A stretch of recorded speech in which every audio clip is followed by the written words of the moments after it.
Magharibi, kaunti ndogo ya Emuhaya, kaunti ya Vihiga, wamehimizwa kuzingatia masomo ya watoto wao kama njia moja ya kukabiliana na janga la ukosefu wa usalama katika eneo hilo.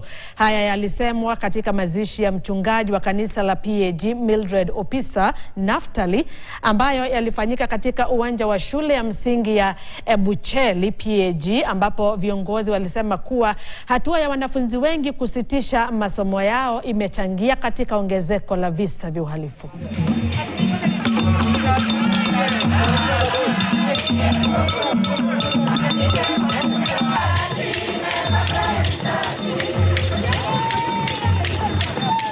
Lazima mtoto aende shule. Usikae nyumbani na mtoto ambaye haendi shuleni. Wewe kama baba, wewe kama mama, jikaze kabisa mtoto apate elimu.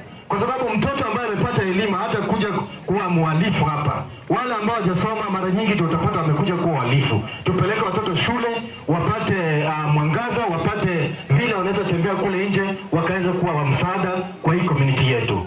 Lakini kama tutalegeza, tukaweza kupeleka watoto shule, tutakuwa tunarudisha hii community yetu nyuma. Bado tukiendelea, ni afueni kwa